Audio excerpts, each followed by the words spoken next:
Hello friends, आज का topic है कंप्यूटर फंडामेंटल, जिसमें आज हम देखने वाले हैं कि कंप्यूटर कैसे काम करता है और इसके कितने पार्ट होते हैं। तो आज जो टॉपिक डिस्कस करने वाले हैं वो हैं कंप्यूटर फंडामेंटल से रिलेटेड, जैसे कि कंप्यूटर की इंट्रोडक्शन, कंप्यूटर के types, data, working of computer, computer की ऑर्गेनाइजेशन और कंप्यूटर के पार्ट्स कौन कौन से होते हैं। तो शुरू करते हैं हम कंप्यूटर की फुल फॉर्म से। तो वैसे तो कंप्यूटर की पहले से कोई फॉर्म डिफाइन नहीं है, फिर भी हमने अपनी तरफ से एक फॉर्म बनाई है। ऐसे ही आप भी अपनी तरफ से कोई भी फॉर्म बना सकते हो, जैसे कि C for commonly, O for operated, M for machine, P for particularly, U for used in, T for trade, E for education and entertainment, R for research। तो इसका मतलब है कि ऐसी मशीन जो कमांड से ऑपरेट होती है और इसका उपयोग पढ़ाई, मनोरंजन और खोजबीन या रिसर्च करने के लिए होता है।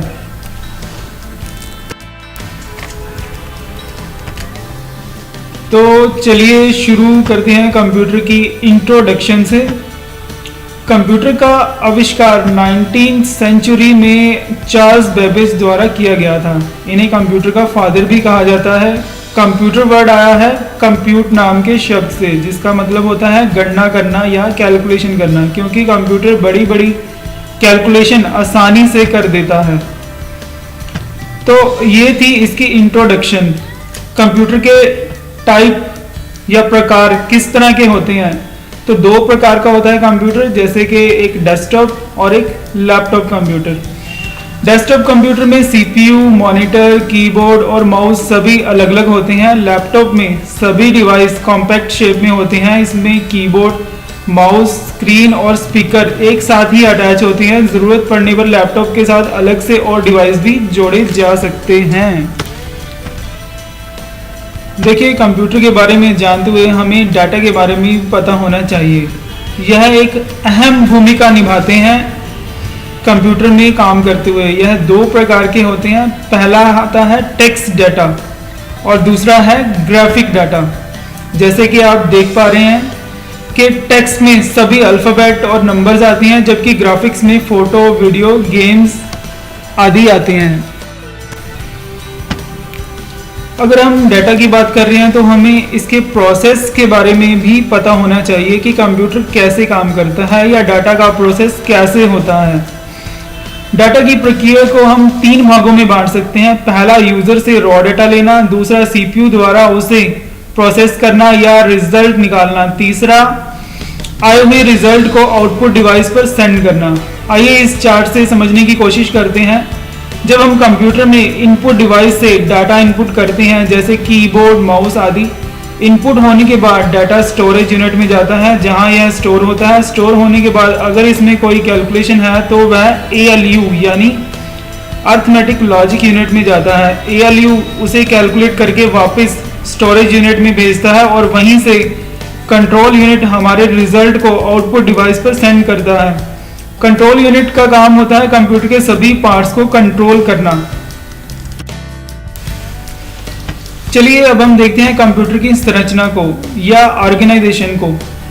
कंप्यूटर के वैसे तो काफ़ी पार्ट्स होते हैं, पर हम इनको कैटेगरी में डिवाइड कर सकते हैं। जैसे हार्डवेयर, इसमें कंप्यूटर के वो सभी पार्ट आते हैं जिनको हम हाथ लगा के छू सकते हैं या टच कर सकते हैं। इसमें इनपुट डिवाइस, आउटपुट डिवाइस और सिस्टम यूनिट आता है। सेकेंड है सॉफ्टवेयर। नाम से ही जाहिर है कि यह सॉफ्ट होते हैं, यानी हम इन्हें नहीं छू सकते। जैसे इसमें सिस्टम सॉफ्टवेयर या एप्लीकेशन सॉफ्टवेयर आते हैं। और इसमें थर्ड पार्ट है लाइववेयर। लाइववेयर में आता है ऑपरेशन या फिर ऑपरेटर या यूजर जो कंप्यूटर यूज कर रहा है। आइए देखते हैं पर्सनल कंप्यूटर यानी पीसी को। इसमें आप एक डेस्कटॉप कंप्यूटर देख रहे हैं। इसमें आउटपुट डिवाइस, इनपुट डिवाइस और सिस्टम यूनिट के बारे में बताया गया है। इन्हें हम डिटेल में देखते हैं।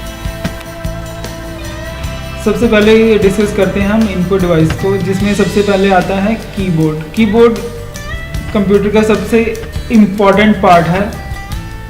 जिसमें बहुत सारी कीज़ होती हैं, जैसे कि typewriter keys, function keys, enter keys, window keys, numeric keypad, application keys, cursor control keys या उसके अलावा बहुत सारी कीज़ जो कि आप इस पिक्चर में क्लियरली देख पा रहे हैं।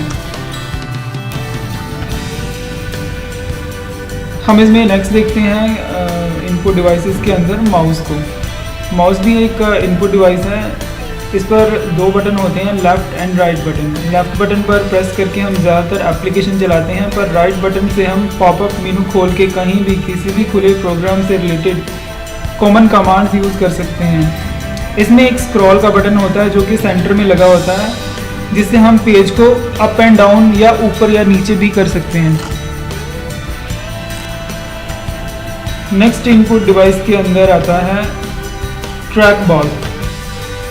ट्रैक बॉल से हम बॉल को घुमा के माउस की तरह माउस के पॉइंटर को मूव कर सकते हैं। नेक्स्ट इनपुट डिवाइस के अंदर आता है इलेक्ट्रॉनिक पेन। इसकी हेल्प से हम डायरेक्टली स्क्रीन के ऊपर सिलेक्शन कर सकते हैं और ड्राइंग कर सकते हैं। नेक्स्ट इनपुट के अंदर आता है जॉयस्टिक। जॉयस्टिक से हम कंप्यूटर में गेम्स खेल सकते हैं।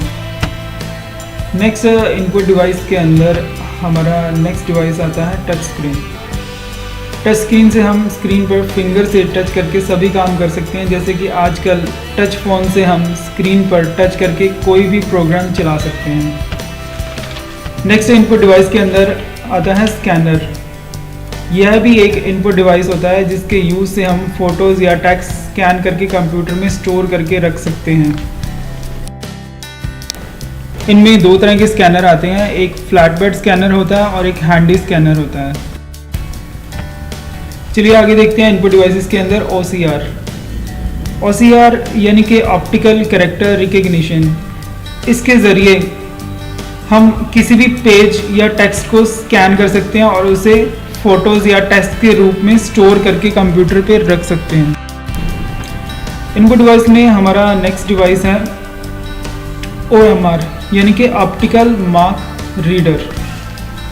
यह भी एक स्कैनिंग डिवाइस है। ये डिवाइस किसी भी पेंसिल या पेन के सिंबल को आइडेंटिफाई करता है। जैसे कभी आपने कोई भी गवर्नमेंट एग्ज़ाम दिया होगा जिसमें एक क्वेश्चन के 4 आंसर्स होते हैं और आंसर्स को पेंसिल से मार्क करना होता है। ऐसी आंसर शीट को OMR मशीन से चेक किया जाता है। इसमें मिनटों में हज़ारों शीट्स चेक की जा सकती हैं। नेक्स्ट इनपुट डिवाइस के अंदर आता है बार कोड रीडर। इसमें डाटा छोटी छोटी लाइंस में प्रिंट किया जाता है। इन लाइंस को बार कोड लाइंस कहा जाता है। इसका यूज़ सुपरमार्केट या मॉल्स में किया जाता है, जहां काफ़ी सारे कस्टमर्स को कम टाइम में बिल प्रिंट करके फ्री कर दिया जाता है। नेक्स्ट इनपुट डिवाइस के अंदर आता है MICR यानी कि मैग्नेटिक इंक कैरेक्टर रिकग्निशन। यह भी OCR डिवाइस की तरह होता है। यह डिवाइस बैंकों में चेक पर प्रिंटिंग के लिए किया जाता है। तो ये थे हमारे सारे इनपुट डिवाइसेस। तो अब डिस्कस करते हैं हम आउटपुट डिवाइसेस को। तो हमारा सबसे पहला आउटपुट डिवाइस है मॉनिटर, LCD या फिर LED। तो मॉनिटर यह एक पॉपुलर डिवाइस है। इसमें CRT यानी कि कैथोड रे ट्यूब का यूज़ होता है, पर आजकल CRT की जगह LCD या LED स्क्रीन भी यूज़ होती हैं। नेक्स्ट हमारा आउटपुट डिवाइस है प्रिंटर। प्रिंटर इसका कार्य भी डाटा को हार्ड फॉर्म में किसी भी पेपर पर प्रिंट करना होता है। वो प्रिंटर भी कई तरह के आते हैं, जैसे पहला है DMP यानी कि डॉट मैट्रिक्स प्रिंटर। ये प्रिंटर अपने नाम की ही तरह डॉट्स में प्रिंट करता है। इनका यूज़ ज़्यादातर बिलिंग या टेक्स्ट प्रिंटिंग में यूज़ होता है। इसमें टाइपराइटर की तरह रिबन का यूज़ होता है। आउटपुट डिवाइस के अंदर अगर हम प्रिंटर की बात कर रहे हैं तो नेक्स्ट इसके अंदर आता है इंकजेट प्रिंटर। यह प्रिंटर फोटो और टेक्स्ट दोनों को प्रिंट करने के काम में आता है। यह इंक को हेड की मदद से पेपर पर कलर की ड्रॉप्स डालकर प्रिंट करता है। सेकेंड आउटपुट डिवाइस में हम देखते हैं लेज़र प्रिंटर को। यह भी एक आउटपुट डिवाइस है। यह प्रिंटर लेज़र बीम द्वारा प्रिंट करता है। इसमें ड्राई इंक यूज़ होती है। इसमें ग्राफिक्स और टेक्स्ट दोनों प्रिंट हो सकते हैं। इसकी प्रिंटिंग स्पीड इंकजेट और DMP दोनों से तेज़ होती है।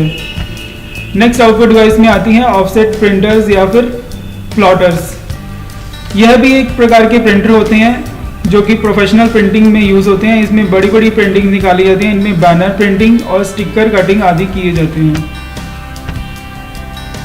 तो आइए चलिए हम देखते हैं आगे सिस्टम यूनिट को। तो सिस्टम यूनिट इसमें आता है CPU यानी कि सेंट्रल प्रोसेसिंग यूनिट।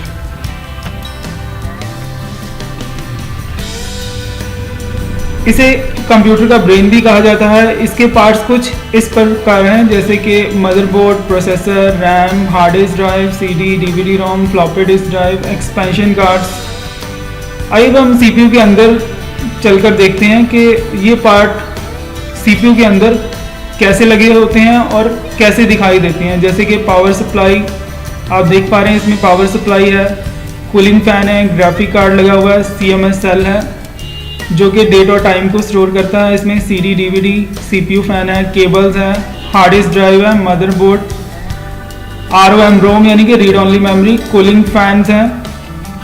तो ये CPU के अंदर का सारा व्यू था। तो नेक्स्ट हम चलते हैं सिस्टम सॉफ्टवेयर के ऊपर। तो सिस्टम सॉफ्टवेयर क्या होते हैं? इसमें पहला आता है सिस्टम सॉफ्टवेयर। इसमें सिस्टम से रिलेटेड सॉफ्टवेयर आते हैं। इनकी हेल्प से ही हम कंप्यूटर चला पाते हैं। अगर यह ना हो तो कंप्यूटर स्टार्ट नहीं होगा और उस पर कुछ भी नहीं चलेगा, क्योंकि कंप्यूटर हार्डवेयर सिर्फ मशीन लैंग्वेज समझते हैं। हमें ऐसा सिस्टम चाहिए जो ह्यूमन लैंग्वेज को मशीन लैंग्वेज में कन्वर्ट करके मशीन को समझा सके कि हम उससे क्या लेना चाहते हैं, और जो भी मशीन रिजल्ट दे वह ह्यूमन लैंग्वेज में हमें दिखा दे। तो ऐसा कार्य सिर्फ सिस्टम सॉफ्टवेयर ही कर सकते हैं। इनमें Microsoft window, Unix, Linux, Apple का मैक का सॉफ्टवेयर या ऑपरेटिंग सिस्टम आता है। ये जो सभी सॉफ्टवेयर है कंप्यूटर के हार्डवेयर को कंट्रोल करते हैं। आजकल जैसे फोन्स में एंड्रॉयड भी काफ़ी पॉपुलर ऑपरेटिंग सिस्टम है। आप देख पा रहे हैं इस स्लाइड के अंदर कि ऑपरेटिंग सिस्टम से हम application, disk drive, mouse, printer, keyboard, monitor इन सभी को कंट्रोल कर सकते हैं। चलिए आगे चलते हैं सॉफ्टवेयर में लैंग्वेज के ऊपर। कंप्यूटर सिर्फ मशीन की भाषा समझता है, उसे ह्यूमन लैंग्वेज यानी हमारी भाषा समझने के लिए सॉफ्टवेयर की ज़रूरत पड़ती है। तो यह सभी सॉफ्टवेयर लैंग्वेज के अंदर बनते हैं। लैंग्वेज 3 प्रकार की होती है: low level language, high level language और एडवांस हाई लेवल लैंग्वेज। तो सबसे पहले हम डिस्कस करते हैं लो लेवल लैंग्वेज में। तो लो लेवल लैंग्वेज के अंदर आती है असेंबली लैंग्वेज। ये जो लैंग्वेज है ये काफ़ी मुश्किल होती है। इसमें कोई भी गलती होने पर आसानी से चेंज नहीं किया जा सकता। इसका यूज़ हार्डवेयर लेवल के प्रोग्राम बनाने के लिए किया जाता है। नेक्स्ट इसमें आता है हाई लेवल लैंग्वेज। इसमें C++, जावा जैसी लैंग्वेज आती हैं। इसे आसानी से समझा जा सकता है, इसमें आसानी से चेंज भी किया जा सकता है। इसके लिए हमें हार्डवेयर की ज़्यादा जानकारी होना ज़रूरी नहीं है। इसका यूज़ एप्लीकेशन सॉफ्टवेयर बनाने के लिए भी किया जाता है। और इसमें नेक्स्ट हमारा है एडवांस हाई लेवल लैंग्वेज। इसमें आती है कुछ एडवांस फीचर। इनमें लैंग्वेज के अंदर कोड लिखने की ज़रूरत नहीं पड़ती। इसमें ग्राफिकली माउस के साथ ही हम प्रोग्राम को डिज़ाइन कर सकते हैं। जैसे हम इसमें एग्जांपल के लिए SQL ले सकते हैं, यानी कि स्ट्रक्चर क्वेरी लैंग्वेज। नेक्स्ट इसमें आता है एप्लीकेशन सॉफ्टवेयर। एप्लीकेशन सॉफ्टवेयर में आते हैं वह सभी सॉफ्टवेयर जो कि हाई लेवल लैंग्वेज में बनाए जाते हैं, जिनको हम इंस्टॉल करके यूज़ कर सकते हैं। जैसे कि MS ऑफिस, ग्राफिक सॉफ्टवेयर हो गए, अकाउंट सॉफ्टवेयर हो गए, म्यूज़िक प्लेयर हो गए या वीडियो प्लेयर हो गई। तो ये थी हमारे कंप्यूटर के बारे में बुनियादी जानकारी, यानी कि फंडामेंटल। अगर यह सब आपको अच्छा लगा तो आप हमारे फेसबुक पेज को लाइक करें और यूट्यूब पर सब्सक्राइब करके और भी इंटरेस्टिंग वीडियो और जानकारी ले सकते हैं। Thank you.